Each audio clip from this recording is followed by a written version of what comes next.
আজকে খেলা হবি বিএনপির ফ্যামিলি কার্ড লিয়া। বিএনপি যে কি পরিমাণে বেকুবের দল হয়েছে তা আজকে আমরা মজা নিয়ে দেখবো। হাঙ্কেরও তো পপকর্ন কেনার পয়সা নাই, মুড়ির টিন নিয়ে বসেন। যান যান যান তাড়াতাড়ি নিয়ে আসেন। বিএনপিরা বাম্বু খাইতে দেখলে তো আমার ক্ষুদ্র ভ্রাতার ভগিনীদের কারো কারো ব্যাপক মজা লাগে। তাই করে মজা আজকে ডাবল করে দিব। আসেন আগে দেখে নি ফ্যামিলি কার্ডে কি কি দিবি বিএনপি। তারেক রহমান 2024-এর সেপ্টেম্বরে বলছিলেন ফ্যামিলি কার্ডের কথা। সেখানে বলছিলেন এই কার্ড যাদের হাতে থাকবে তাদের প্রত্যেককে মাসে মাসে খাবার আইটেম দেওয়া হবে। দেখেন, পরে দেখা গেল হয় টাকা অথবা খাবার দেওয়া হবে, যার যেটা প্রয়োজন। এই প্রসঙ্গে আমরা পরে আসিচ্ছি, এক এক করে আমরা দেখব। তো কি দেওয়া হবে? তাহলে ফ্যামিলি কার্ডের আওতায় প্রত্যেকটা পরিবার মাসে 2000 থেকে 2500 টাকা অথবা সমমূল্যের খাদ্য সহায়তা পাবে। তবে খাদ্য সহায়তা কি পাবে সেটার ব্যাপারে বিএনপির নেতাদের বক্তব্য আছে, আমরা ওইটা দেখব। আমরা ওইটা দেখে খাবারের হিসাবটা করে নেব। এই সহায়তার নগদ অর্থ হিসেবে অথবা নির্দিষ্ট খাদ্যপণ্য যেমন চাল, আটা, ডাল, ভোজ্য তেল, এটা হিসেবে দেওয়া হয়ে যেতে পারে। তো আমরা এই যে এটার একটা হিসাব কেজি ধরে করে দিছে এক বিএনপির নেতা, আমরা সেটা দেখেই হিসাব করব। এতে একটা পরিবারের খাদ্য চাহিদার একটা বড় অংশ নিশ্চিত হবে বলে তারা মনে করে আর কি। টাকাটা আসবে কিভাবে?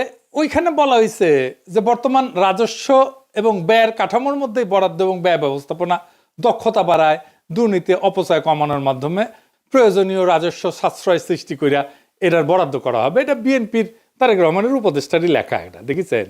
তো কাদের দেওয়া হবে এই ফ্যামিলি কার্ড? সবাই পাবে, এটা সার্বজনীন, মানে দেশের সবাই।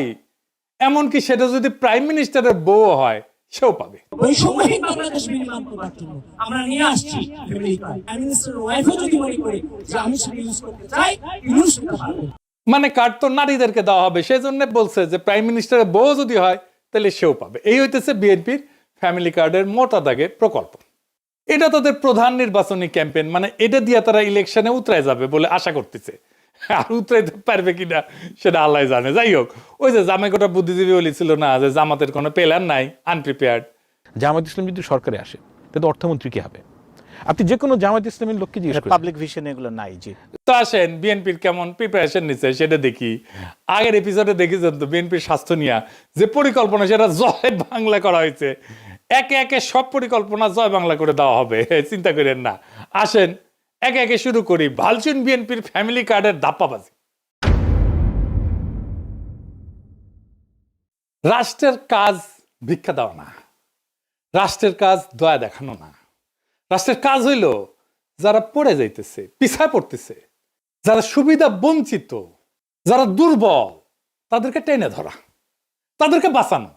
এটার নামই হইতেছে সামাজিক সুরক্ষা বলয়, ইংরেজিত কয় সোশ্যাল সেফটি নেট। ফ্যামিলি কার্ডে বলা হয়েছে সব পরিবারকে প্রত্যেক মাসে সমান টাকা দেওয়া হবে। এখানে রাষ্ট্র ভেঙে পড়ে। রাষ্ট্র কোনো তো এটিএম মেশিন না যেখান থেকে টাকা বেড়াবি। রাষ্ট্র কোনো ডিস্ট্রিবিউশন সেন্টারও না, এটা বিতরণের কাউন্টারও না। রাষ্ট্র হইল মরাল অথরিটি, নৈতিক কর্তৃত্ব। রাষ্ট্রকে সিদ্ধান্ত নিতে হয় কে সবচেয়ে বিপদে, কে আজীব ধৈসা পড়বে, কে সবচেয়ে দুর্ভাগ্যের মধ্যে আছে, কে পিছায় পড়ছে, কাকে না ধরলে সমাজ ভেঙে যাবে, কাকে না বাঁচাইলে চলবে না। ফ্যামিলি কার্ড বলে এই বিচার আমি করব না, সবাইকে সমান দিতে হবে সমাজতন্ত্র। এইটা হইতেছে পলিসি ফেলিয়ার, মরাল কোলাপস, নৈতিক পতন। এই যে সামাজিক সুরক্ষা বলয় বা সোশ্যাল সেফটি নেট, এটার মানেটা আসলে কি? এটার মানে হইতেছে যে নির্দিষ্ট গোষ্ঠীর জন্য সহায়তা। এটা হইতেছে যে সবচেয়ে যার বেশি প্রয়োজন সে পাবে সাহায্য। এটাকে বলে ভালনারেবল ফোকাসড পলিসি। তো ভালনারেবল কারা? যারা দরিদ্র, কর্মহীন, অসুস্থ, বয়স্ক, দুর্যোগে ক্ষতিগ্রস্ত অথবা পঙ্গু হয়েছে, আহত হয়েছে, তারা। এদের ঝুঁকি কি এক? না। তাহলে সাহায্য কেন এক? তাহলে ফ্যামিলি কার্ড কি করে? এইটা অসাম্যকে, বৈষম্যকে ঢাইকা দেয়। এটা রাষ্ট্র দায়িত্বকে হালকা কইরা দেয়। সবাইকে সমান দিলে তো শক্তরা টিকে যাবে, দুর্বলেরা চুপচাপ পড়ে যাবে। এটা হইতেছে প্রশাসনিক কাপুরুষতা। কারণ প্রশাসন বা রাষ্ট্র বা সরকার এইটা দায়িত্ব নিতে চায় না, নৈতিক কর্তৃত্বের দায়িত্ব নিতে চায় না। যে সবচেয়ে দুর্বল তাকে চিহ্নিত করে তাকে সাহায্য করতে চায় না। ধরেন দুইজন মানুষ, একজনের পা ভাঙা আর একজন দৌড়ায়। তো রাষ্ট্র যদি দুইজনকে সমান জুতা দেয়, এটা কি সাম্য হইল? এটা তো বৈষম্য, এটা তো জাস্টিস না, এটা তো ন্যায় বিচার না, এটা ইনসাফ না। এই যে তিনজন দেখেন, এই ছবিটা দেখেন, বিখ্যাত ছবি আপনারা দেখছেন, তিনজন খেলা দেখিচ্ছে, তাই না? তিনজনের পায়ের নিচে একই সমানের বাক্স দিলে তৃতীয় জন খেলা দেখতে পারবে না। প্রথম জনের পায়ের নিচে তো বাক্সের দরকার ছিল না, ছিল কি, ও তো এমনি দেখতে পাচ্ছে। আর তৃতীয় জনের পায়ের নিচে মানে বাচ্চাটার পায়ের নিচে 2টা বাক্স দরকার ছিল, এটাই জাস্টিস। দ্বিতীয় জনের পায়ের নিচে একটা বাক্স, এটাই জাস্টিস, এটাই রাষ্ট্র করে। ফ্যামিলি কার্ড ঠিক এই অন্যায়টাই করে, তিনজনের পায়ের নিচে সমান বাক্স দিছে। তাইলে এই ফ্যামিলি কার্ড চালু হইলে যারা সবচেয়ে দুর্দশাগ্রস্ত, যাদের সবচেয়ে জরুরি প্রয়োজন, সেই মানুষ অদৃশ্য হয়ে যাবে। তারা কাগজে থাকবে, বাজেটে থাকবে, কিন্তু বাস্তবে থাকবে না। টাকা সবার মধ্যে সমানভাবে ছড়ায় পড়বে। তাহলে টাকার প্রভাব শূন্য হয়ে যাবে। টাকা তাহলে কাকে সাহায্য করতেছে? এই যে পুঁজিবাদী সমাজ, এটার তো সমস্যা হচ্ছে যে টাকা মাঝে মাঝে কিছু সেন্টারে জমা হয়ে যায়, কনসেন্ট্রেটেড হয়, কেন্দ্রীভূত হয়ে যায় কিছু মানুষের হাতে। সেটা যেন রিডিস্ট্রিবিউট করতে, পুনর্বন্টন করতে হয়, রিডিস্ট্রিবিউট করতে হয়। দেখছেন না, ইসলামে জাকাতের ব্যবস্থা আছে, প্রত্যেক বছর এইটা বন্টিত হয়। যার কাছে বেশি টাকা, তাকে দরিদ্র মানুষের মধ্যে বিলাই দিতে হবে। রাষ্ট্রের কাজ সবাইকে খুশি করা না, রাষ্ট্রের কাজ সবচেয়ে দুর্বলদেরকে বাঁচানো। যে সবাইকে সমান করে দেয়, সে আসলে ঘোষণা করে আমি দুর্বলদের দায়িত্ব নিতে চাই না।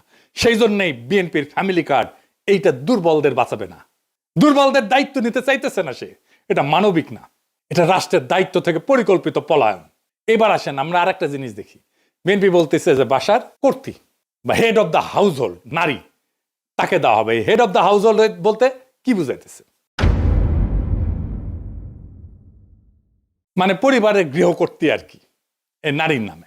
ইংরেজিতে লিখছে woman head of house hold. এনে প্রথম সমস্যা হইতেছে পরিবারের সংজ্ঞা কি, কে এটা সংজ্ঞায়িত করবে? আমাদের সমাজে যৌথ পরিবার আছে এবং ছোট পরিবার আছে, যেটাকে নিউক্লিয়ার পরিবার বলা হয়, একই সাথে চলে। যে নারী, সে নারী তো কারো মা, সে একই সাথে কারো মেয়ে, কারো স্ত্রী, কারো শাশুড়ি, কারো পুত্রবধূ, কারো বোন। তাকে কোন পরিবারের অন্তর্ভুক্ত করা হবে? পরিবারের কোনো সংজ্ঞা বানানো তো সম্ভব না। এটা একটা ইমোশনাল অ্যাটাচমেন্ট। একটা পরিবারে কে কে থাকবে, কোন কোন সম্পর্ক থাকবে, কতদূর রক্ত সম্পর্ক পর্যন্ত পরিবারের ভিতরে থাকবে, তো এসব তো রাষ্ট্র বা সরকারি আমলারা এটা সংজ্ঞায়িত করে দিতে পারে না, বলে দিতে পারে না, ডিকটেট করে দিতে পারে না। এক এক পরিবার এক এক রকম হবে। দেখবেন কোন পরিবারে শাশুড়ি আছে, কোন পরিবারে মা আছে, কোন পরিবারে ভাই আছে, কোন পরিবারে বোন আছে। এই একটা ইস্যুতে তো ব্যাপক কারচুপি, দুর্নীতি হবে। একটা পরিবারের সব মেয়ে প্রত্যেকের নিজের নামে কার্ড বানাবে, এটা হবে। আমি কয়ে দিতেছি, লিখে দিতে পারেন। বাংলাদেশে বিয়ের পর অনেকে বাপের বাড়ি বা শ্বশুর বাড়িতে থাকে, তাদেরকে কি আলাদা আলাদা পরিবার গণ্য করা হবে, নাকি একটা পরিবার গণ্য করা হবে? একটা পরিবারে এইভাবে অনেকগুলো কার্ড বানায়, সবগুলো থেকে টাকা রেশন নিজেদের অ্যাকাউন্টে পড়বে। যদি সবাইকে দেওয়া হয়, তাই তো দিতে চায় তারা সবাইকে। এবার একটা ইন্টারেস্টিং জিনিস দেখি। এই যে বলছি, যারা ভালনারেবল গ্রুপ, যাদের সবচেয়ে বেশি সাহায্য দরকার, তাদের কিন্তু অন্য সহায়তা দেওয়া হয়। সেটা কি বন্ধ করে দেওয়া হবে? বিএনপি কি সেটা বন্ধ করে দিবে? আসেন সেটা বুঝে দেখি। আমাদের সামাজিক সুরক্ষা কার্যক্রম কি কি আছে? আপনার নাম শুনেছেন অনেক, বয়স্ক ভাতা, বিধবা ভাতা, প্রতিবন্ধী ভাতা, তাই না? এমনকি হিজড়া জনগোষ্ঠীর জীবন মান উন্নয়ন ভাতা আছে। আমাদের একটা বিশাল খাদ্যভিত্তিক সুরক্ষা কর্মসূচি আছে, এটা সে পাশে লিখে দেন। এর মধ্যে আছে ভিজিডি কার্ড, আপনারা শুনছেন, এর নাম হচ্ছে ভালনারেবল গ্রুপ ডেভেলপমেন্ট। তারপরে আছে VGF card, vulnerable group feeding. তারপরে জিআর আছে, এটি দুর্যোগকালীন ত্রাণ। তারপর ওএমএস আছে, ওপেন মার্কেট সেল, খোলা বাজারে খাদ্য বিক্রি। তারপরে টিসিবির কার্ড আছে, দেখছেন না? এটার মাধ্যমে ভর্তুকি দেওয়া হয়েছে, যে সমস্ত পণ্য সেটা দেওয়া হয়। আবার এটা কাজের বিনিময়ে খাদ্য কর্মসূচি আছে না, ফুড ফর ওয়ার্ক, কাজের বিনিময়ে খাদ্য, কাজের বিনিময়ে অর্থ, যেটা সেটাকে বলা হয় টেস্ট রিলিফ। তারপরে একটা ইজিপিপি বলে আছে, মানে যেটা কর্মসংস্থান সৃষ্টি করবে, এরকম প্রোগ্রাম। অতি দরিদ্রদের জন্য কর্মসংস্থান কর্মসূচি। তারপরে নারী এবং শিশু মাতৃস্বাস্থ্য সুরক্ষা আছে, মাতৃত্বকালীন ভাতা আছে একটা, যারা বাচ্চাদেরকে দুধ দেয় তাদেরকে মাতৃত্বকালীন একটা ভাতা আছে, মা এবং শিশু সহায়তা কর্মসূচি। তারপরে প্রাথমিক বিদ্যালয়ে মিড ডে মিল আছে, মানে স্কুলের মধ্যেই খাবার দেওয়া হয় বাচ্চাদেরকে। শিক্ষাভিত্তিক সুরক্ষা আছে, মানে প্রাথমিক এবং মাধ্যমিক স্তরে উপবৃত্তি আছে, মাদ্রাসা শিক্ষাদের উপবৃত্তি আছে, এবং বিশেষ এবং প্রান্তিক জনগোষ্ঠীর জন্য কর্মসূচি আছে। খুব চমৎকার চমৎকার কর্মসূচি আছে। যেমন ধরেন চা বাগান শ্রমিকদের সহায়তা কর্মসূচি আছে। চা বাগান শ্রমিকরা কিন্তু খুবই দরিদ্র, অতি দরিদ্র। তাদের যে জীবনের যে কি কষ্ট আপনারা চিন্তাও করতে পারবেন না। আমি একটা ক্লিপ দেখাবো আজকে। তারপরে ধরেন বেদেদের জন্য, জেলেদের জন্য, হাওর এবং চর অঞ্চলের জনগোষ্ঠীর জন্য আলাদা আলাদা ভাতা আছে। ক্ষুদ্র নৃগোষ্ঠীর জন্য উন্নয়ন কর্মসূচি আছে। তারপরে ধরেন বন্যা হইল, সেখানে দুর্যোগ, জলবায়ু ঝুঁকি ব্যবস্থাপনা, এইটার জন্য আবার আলাদা সহায়তা আছে। খরার জন্য সহায়তা আছে। ওই যে হাসিনা বাসা টাসা বানাই দিছিল না, ওইটা একটা বাসস্থান পুনর্বাসন কর্মসূচি আছে। বিএনপি বলতেছে যে এই যে ফ্যামিলি কার্ডের বার্ষিক ব্যয়, এইটা হবে 12,000 কোটি টাকা। তো এই আমি যতগুলো সামাজিক সুরক্ষার কর্মসূচি বললাম এই বাজেটের 10%-এর মতো, 10.28 ওরা বলছে। মানে হাসিনা আমলে যেটা দেওয়া হয়তো তার 10 ভাগের 1 ভাগ। কিন্তু সামাজিক সুরক্ষা কর্মসূচিগুলোর মধ্যে ওরা বলতেছে যে এটা ওভারল্যাপ আছে, মানে একই সুবিধা একাধিকবার পেয়ে যায় একজন। সেটা কমায় বিএনপি 9,500 কোটি টাকা সাশ্রয় করবে নাকি এর মধ্যে থেকে, এবং সেই অর্থটা ফ্যামিলি কার্ড স্কিমে দেবে। বুঝছেন, এই 12,000 টাকার মধ্যে 9,500 টাকা এক্সিস্টিং যে সামাজিক সুরক্ষা আছে ওইখান থেকে বাইর করে কেটে নিয়ে ফ্যামিলি কার্ডে ঢুকাবে। মানে একটু বুঝাই দিই, এই যে দেখেন চা বাগান শ্রমিক সে একটা বিশেষ সুবিধা পায়, আগে একটু দেখায়নি, চাতে তো মজা করে খায়, চা বাগান শ্রমিকের জীবনটা কেমন, কষ্টটা কেমন দেখেন। এটা গ্রিন টি, এটা গ্রিন টি। এই পাতা আমাদের মহিলারা তুলবে। হ্যাঁ, এই পাতা 23 কেজি তুলবে না, আমার ওয়াই 8 ঘন্টা কাজ করে 178 টাকা পাবে। 8 ঘন্টা কাজ করার পরে 23 কেজি তোলার পরে 178 টাকা পায়। জি, আর 23 কেজি কম হলে 1 কেজি প্রতি 60 টাকা মাইনাস। মানে 23 কেজি কম হলে 60 টাকা হয় না। জি, এইভাবে আপনাদের জীবন চলতেছে। কষ্ট হয় স্যার, ভালো মন্দ মন চায়। এই যে ম্যাডাম সাহেব একটা কথা বলি, কিছু মনে নিবেন না। ম্যাডাম সাহেব যে 100 টাকা দিচ্ছেন না, আজকে 25 ডিসেম্বর না, আমার মা বলতেছিল একাধি কলা নিব, বিস্কুট আর একটা লু বিস্কুট। মন চায়, মাছ মাংস আমাদের মন চায়। দেখেছেন মনটা খারাপ হয়ে গেল না? এই লোকের মা ধরেন যে যার কথা বলতেছিল ওই লোকটা, সে বয়স্ক নারী ভাতা পায় নিশ্চয়ই, আর চা শ্রমিকের ভাতা পায়, তাই না? 2টা ভাতা পায়। এটারে বলতেছে ওভারল্যাপ, মানে তুমি তো 2টা নিতে পারবে না, এইখানে দরিদ্র সুবিধা বঞ্চিত মানুষের টাকা সরায় না ফ্যামিলি কার্ড দিবে। টেম্পু স্ট্যান্ডে চান্দাবাজি করতে করতে অভ্যাস খারাপ হয়ে গেছে, গরিব মানুষের টাকা সরায় নিজের ভোটে যেটা রাজনৈতিক কর্মসূচি আর্থিক ব্যয় মেটাবে। সি সি সি সি রানুনি সি। আচ্ছা, আর একটা জিনিস দেখাই, তারা বলতেছে যে ক্যাশ টাকা বা খাদ্য সহায়তা দেওয়া হবে, মানে কাউকে ক্যাশ টাকা কাউকে খাদ্য সহায়তা দেবে। কে ঠিক করবে কাকে ক্যাশ দেবে আর কাকে খাদ্য সহায়তা দেওয়া হবে? এবার আসেন দেখি খাদ্য সহায়তা দেওয়াটা আদৌ সম্ভব হবে কিনা। বিএনপি নেতারা বলতেছে ফ্যামিলি কার্ডের মাধ্যমে সবাইকে প্রত্যেক মাসে 25 কেজি চাল, 5 কেজি আলু, 2 কেজি ডাল, 2 লিটার তেল, 1 কেজি লবণ ফ্রিতে দেবে বিএনপি। বেনে বেনে করছি না, বিএনপি নেতারাই করছে, শোনেন। আমরা প্রত্যেকটা পরিবারের নারী সদস্যর নামে একটা করে ফ্যামিলি কার্ড প্রদান করব। ওই ফ্যামিলি কার্ডের মাধ্যমে আপনি 25 কেজি চাল প্রতি মাসে, 5 কেজি আলু, 2 কেজি ডাল, 2 লিটার তেল, 1 কেজি লবণ আপনি ক্রয় করতে পারবেন সম্পূর্ণ বিনামূল্যে, শুধু কার্ডটা আপনার হাতে থাকলেই আপনি পারবেন। হাঙ্গারে কাঁঠাল রানী 2009 সালে সবাইকে 10 টাকা কেজি ধরে চাল খাওয়ানোর লোভ দেখায় ক্ষমতায় এসেছিল। হ্যাঁ, খাওয়ানোর লোভ দেখায় ক্ষমতায় আসাটা বাংলাদেশের বড় দলগুলোর খাইসলত হয়ে গেছে। বাংলা মার্টিন লুথার কিং কাঁঠাল রানীর চেয়ে 1 ধাপ আগায় সবাইকে ফ্রি চাল খাওয়ানোর প্রতিশ্রুতি দিচ্ছে। খালি ফ্রি চাল না, সাথে ফ্রি আলু, ডাল, লবণ, তেলও থাকতি। দেশের সরকারি হিসাবে ধরে নিলাম আনুমানিক 4 কোটি পরিবার আছে। যদিও ফ্যামিলি কার্ড হইলে কারচুপির মাধ্যমে এই সংখ্যা বহুগুণ বৃদ্ধি হবে। দেখবেন এই 4 কোটি পরিবারকে প্রত্যেক মাসে বাংলার মার্টিন লুথারের প্রতিশ্রুতি অনুযায়ী 25 কেজি চাল, 5 কেজি আলু, 2 কেজি ডাল, 2 লিটার তেল, 1 কেজি লবণ যদি ফ্রিতে দেওয়া হয় তাহলে 35 কেজি খাদ্যদ্রব্য, 35 কেজি সব মিলে সরকারকে 4 কোটি পরিবারের প্রত্যেককে মাসে 35 কেজি খাদ্যদ্রব্য প্রত্যেক গ্রামে ফ্রিতে সরবরাহ করার এটার যে ক্যাপাসিটি, লজিস্টিক্যাল ক্যাপাসিটি, সেটা তৈরি করতে হবে। গুদাম লাগবে, ট্রান্সপোর্ট লাগবে। এটা কত বড় সংখ্যা, এটা বাংলার মার্টিন লুথার কিং অঙ্ক করে দেখছে কিনা আমি জানি না, যদিও তিনি নিজের ভাষাতে এক বক্তৃতায় বলছে তিনি অঙ্কে নাকি কাঁচা। তুমি যে বললে তোমার অঙ্ক করতে ভালো লাগে না, তোমাকে একটা সিক্রেট কথা বলি, অঙ্ক কিন্তু আমারও খুব ভালো লাগতো না, অঙ্ক দেখলে আমিও ভয় পেতাম। এই 35 কেজি যদি 4 কোটি দিয়ে গুণ দিই তাহলে 140 কোটি কেজি, 14 লক্ষ টন। সরকারকে বছরে 14 সাথে 12 গুণ করেন, এত লক্ষ টন বা অতিরিক্ত 2.25 কোটি টনের মতো নতুন খাদ্য গুদাম বানানো লাগবে।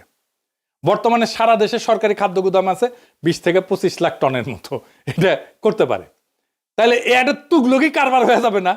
দিল্লির একটা সুলতান ছিল মোহাম্মদ বিন তুগলক, আমরা বলি না তুগলকি কাণ্ড করছে, সবাই ওরে ম্যাড সুলতান বা পাগলা সুলতান বলে রাখতো। সেরকম উদ্ভট সব প্রজেক্ট করে সালতানাতকে দেউলিয়া বানায় ফেলছিল।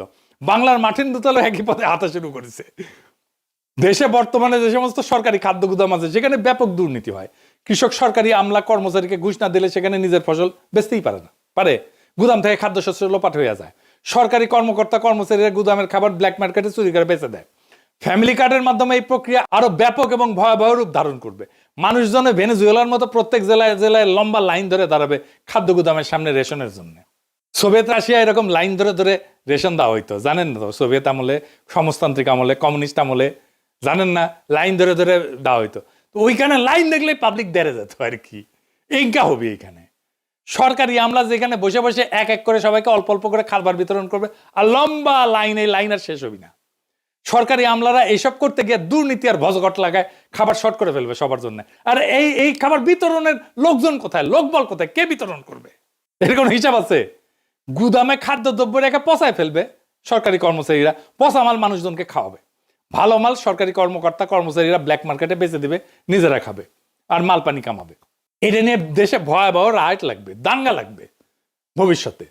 বাঙ্গুদের বিয়ে বাড়িতে মাংসের পিস কম পড়লে মারামারি শুরু হয়ে যায়। আর আমাদের বাংলার মার্টিন লুথার কিং সারা দেশে সবাইকে মাসে মাসে ফ্রি খাওয়ানোর প্রতিশ্রুতি দেয়। বাজারে কোনো কিছু কিনতে হলে টাকা লাগে। টাকা হচ্ছে কোনো বস্তু বা সেবার প্রতি কারো একটা ক্লেম, তাই না? টাকা নকল করে ছাপানো অসম্ভব না হইলেও অনেক কঠিন কাজ, তাই না? কিন্তু এই যে ফ্যামিলি কার্ড বা রেশন কার্ড বা কুপন, এটা 2 নম্বর করে ছাপানো একদম সহজ কাজ, 1-2 এর ব্যাপার। এটা যে কেউ পারবে। এই জন্য এইসব ক্ষেত্রে ভয়াবহ জালিয়াতি হবে। ভারতের রেশন সিস্টেম আছে এবং সেটা মারাত্মক একটা অদক্ষ এবং দুর্নীতিপ্রবণ একটা ব্যবস্থা। ভারতে কোটি কোটি কোটি ভুয়া রেশন কার্ড আছে। এর জন্য অর্থনীতির জন্য একটা মারাত্মক বোঝা। দেখেন, সরকার কৃষককে ভর্তুকি দিয়ে সার বিতরণ করে না? আমরা কৃষক কার্ড নিয়েও আসিচ্ছি, দাঁড়ান। চাচা শুনে, তারেক রহমান সাহেব যে আপনার জন্য কৃষক কার্ড করছে এটা আপনি জানেন? একটা কৃষক কার্ড করছে যে, জানেন এই কৃষক কার্ডে কি থাকবে জানেন? এই যে দেখেন, এরকম একটা কৃষক কার্ড দিবে যেখানে মেয়াদ দেওয়া থাকবে, কার্ড নাম্বার থাকবে, ঠিক আছে, নাম থাকবে, পাশে আপনার ছবি থাকবে। এই কৃষক কার্ডের মাধ্যমে আপনি ফ্রি কীটনাশক, না হলে হচ্ছে বীজ, না হলে কোনো না কোনো কিছু পাবেন, ঠিক আছে? এবং এটা শুধুমাত্র আমাদের দল করবে। তো এই সার বিতরণের ব্যাপক দুর্নীতিগ্রস্ত একটা ব্যবস্থা। যারা কৃষক ভাই আছেন তারা এটা ভালো করে জানেন। এটা এলাকার প্রভাবশালী নেতা কর্মীদের মাল পানি কামানোর জন্য একটা লোভনীয় পেশা। সেই সারের ডিলারশিপ কে নিবে? এটা নিয়ে এলাকায় রাজনৈতিক নেতাদের মধ্যে কামড়াকামড়ি হয়, মারপিট হয়। এই খাবার বিতরণের ডিলারশিপ নিয়েও টেম্পু স্ট্যান্ড পার্টির মধ্যে কামড়াকামড়ি হবে, খুনাখুবি হবে, মারপিট হবে। লিখে রাখতে পারেন, এখনই হয় টেম্পু স্ট্যান্ড নিয়ে মারপিট হয়। আধুনিক অর্থনীতির জনক অ্যাডাম স্মিথের আগেও মুসলিম ঐতিহাসিক এবং সমাজবিজ্ঞানী ইবনে খালদুন, তার একটা বই আছে মুকাদ্দিমা, আল মুকাদ্দিমা। এটাতে ডিটেলস ব্যাখ্যা করছেন কোন একটা শাসকের বা রাষ্ট্রের এই ধরনের বাণিজ্য কর্মকাণ্ডে অংশগ্রহণ করা ঠিক না। এটা উনি বলে দিচ্ছেন। এটা যে রাষ্ট্রের জন্য একটা বিধ্বংসী কাজ, সেটা তার বইয়েতে বিস্তারিত ব্যাখ্যা করছেন। এটা তার বইয়ের ইংলিশ অনুবাদ, সময় থাকলে পড়ে নিতে পারেন। জামাই কোটার বুদ্ধিজীবীর নাকি এটা খুব প্রিয় বই। যাই হোক, পরিচয় বুঝিছে কিনা কে জানে। ইবনে খালদুন এতই প্রভাবশালী এবং বিখ্যাত যে আমেরিকার প্রেসিডেন্ট রোনাল্ড রিগান পর্যন্ত তার বক্তব্যে ইবনে খালদুনকে কোট করতেন। শুনেন। I studied economics in college when I was young, and I learned there about a man named Ibn Khaldun who lived 1200 years ago in Egypt. And 1200 years ago he said, in the beginning of the empire, the rates were low, the tax rates were low, but the revenue was great. He said in the end of the empire, when the empire was collapsing, the rates were great and the revenue was low. আজকার একজন ফরাসি political ইকোনমিস্টের সাথে পরিচয় করে দিই এবং দার্শনিক, তার নাম হচ্ছে ফ্রেডরিক বাস্তিয়াত। তার বইতেও এরকম থিম ব্যাখ্যা করছেন, এটাও ইংরেজিতে অনুবাদ। তার একটা চ্যাপ্টার আছে, তার নাম হচ্ছে দ্য ইন্টারমিডিয়ারি বা মধ্যস্বত্বভোগী। ওইটাতে উনি ব্যাখ্যা করছেন যে কোনো সরকারি আমলা বা কর্মচারীরা একটা সমাজের সবচেয়ে বড় পরগাছা। সরকারি কর্মচারীরা কিছু মনে করেন না, এইটা বইপত্রের কথা আমি কইলাম আর কি। ইংরেজ আমলের জমিদারদের চেয়ে বড় পরগাছা বর্তমান সরকারি কর্মকর্তা কর্মচারীরা। সাধারণ জনগণ ব্যবসায়ীর টাকায় এদের বেতন ভাতা হয়, আবার এরাই সেই জনগণের কাছ থেকে ঘুষ নেয়, মাল চুরি করে, টাকা না পেলে কাজ করে না, ফাইল আটকায় রাখে, ফাইল থেকে ঘুষ নেয়, আবার জনগণকে নিজের চাকর বাকর মনে করে, সান না দেখলে আবার মেজাজ খারাপ করে। সব শেষে কাসাসুল আম্বিয়া থেকে একটা গপ্প শোনাই। হযরত সুলাইমান রাদিয়াল্লাহু আনহু নিজেকে অনেক ক্ষমতাধর ধনী বাদশা মনে কইরা একবার ঠিক করছিলেন তিনি আল্লাহর সৃষ্টি পৃথিবীর সকল জীবকে একবেলা খাবার খাওয়াবেন। এইটার জন্য বিশাল রান্নার আয়োজন করলেন, ব্যাপক রান্না টান্না শেষ করে পরিবেশন করে সবাইকে দাওয়াত করছেন। ওই সময় সাগর থেকে একটা তিমি মাছ উঠে আসে, সেই তিমি মাছ উঠে এসে পুরা রান্না করে খাবার একাই খেয়ে শেষ করে ফেলে। এবং বলে যে এটা তার মাত্র এক বেলার খাবার। এই গল্পের মূল শিক্ষা হচ্ছে হযরত সুলাইমান যত ক্ষমতাধর বাদশাহী হোক না কেন, আল্লাহর সৃষ্টি সকল প্রাণীর রিজিকের ব্যবস্থা করা তার সাধ্যের বাইরে। আল্লাহ তাআলা পৃথিবীর শত শত কোটি কোটি প্রাণীর রিজিকের ব্যবস্থা করেন কোনো সমস্যা ছাড়াই। কোন মানব শাসক যদি নিজেকে গড কমপ্লেক্সে ভোগা শুরু করে সিদ্ধান্ত নেয় সে কোটি কোটি মানুষকে বিনামূল্যে মাসে মাসে ফ্রিতে চাল ডাল আলু লবণ তেল এইসব খাবার খাওয়াবে, সেটা হইলে তার জন্য জীবনে সামনে বড় হোঁচট অপেক্ষা করা, আছাড়ের অপেক্ষা করতেছে। এবার আসেন আরো দুইটা গুরুত্বপূর্ণ পয়েন্ট, বাজেট আর কাকে দেওয়া হবে এটা নিয়ে আলাপ করি। বিএনপি বলছে যে প্রথম 50 লাখ পরিবারকে দিবে, ভালো কথা। বিশ্বব্যাংক বলতেছে যে 2025 সালের শেষে বাংলাদেশে অতি দরিদ্র মানুষের সংখ্যা হইতে পারে 1,58,00,000-এর মতো, আর দরিদ্র মানুষের সংখ্যা হবে 3,90,00,000-এর মতো। সো আমরা তো এই অতি দরিদ্র এবং দরিদ্র মানুষদেরকে তো সাহায্যটা দিব, তাই না? তাইলে এই মোট দরিদ্র এবং অতি দরিদ্র মানুষের সংখ্যা কত? 5,48,00,000 জন। সো বাংলাদেশে গড় পরিবারের সদস্য সংখ্যা সাধারণত ধরা হয় 4.3 থেকে 4.5 জন প্রত্যেক পরিবারে। এটা বাংলাদেশের সরকারি হিসাব এবং আন্তর্জাতিক সংস্থা এটা ব্যবহার করে। আমি মাঝামাঝি ধরে নিচ্ছি 4.5 জন পরিবারের হিসাব। তাহলে 5,48,00,000 এটাকে যদি 4.5 দিয়ে ভাগ করি তাহলে 1,22,00,000 পরিবার হইতেছে দরিদ্র এবং অতি দরিদ্র পরিবার। এর মধ্যে মাত্র 50 লাখকে কে নির্বাচন করবে? কিভাবে করবে? কোন ক্রাইটেরিয়া করবে? এই যে হারুন যে কইছে যে হারুনকে বলে আওয়ামী লীগকে ফ্যামিলি কার্ড দেবো, উনকা শুনেন। জামাতকে কখনো ভোট দিস না, আওয়ামী লীগকে আমাদেরকে ভোট দে, আমরা তোদেরকেও হারুন ভাইকে বলে তোদের সবাইকে ফ্যামিলি কার্ড করে দেবো। এবার আসেন বাজেটের প্রশ্ন। এত বিরাট প্রকল্পের খরচ সরকার কই থেকে যোগান দেবে? আর যদি তারা বলে যে আগে যেটা সামাজিক সুরক্ষা কর্মসূচি ছিল সেইটার বাইরে এটা নতুন, তাহলে এত বিরাট প্রকল্পের খরচ সরকার কই থেকে দিবে? বাংলাদেশ সরকারের বাজেট অলরেডি ওভার এক্সস্টেড। সরকারি বাজেট ডকুমেন্ট যা পড়ার শিক্ষা রাখে সে পড়লে বুঝবে সরকারের রাজস্ব এর চাইতে খরচ অনেক বেশি। এছাড়া সামনে অনেক হাসিনার রেখা যাওয়া ঋণের ইনস্টলমেন্ট শোধ করার টাইম হয়ে আসতেছে, শোধ করা শুরু হবে এই 2026 থেকে। এরপর যদি আবার বাংলা মার্টিন লুথার কিং এই সমস্ত দুর্গোগী পরিকল্পনা নিয়ে আসে তাহলে সরকার কেবলমাত্র একভাবে এটাকে ফাইন্যান্স করতে পারবে, সেটা হইতেছে সরকারিভাবে টাকা চাপানো। এইটা হইলে যে ভয়াবহ মুদ্রাস্ফীতি হবে, বাংলাদেশ পুরা রবার্ট মুগাবের জিম্বাবুয়েতে পরিণত হয়ে যাবে। তো বিএনপির সব কয়টা নির্বাচনী প্রতিশ্রুতির এইভাবে ফর্দাফাই করে দেওয়া হবে। ওরা জানে বাগে ছিলে 18 গা, পুলিশে ছিলে 36 গা, আর পিনাকি ছিলে জয় বাংলা।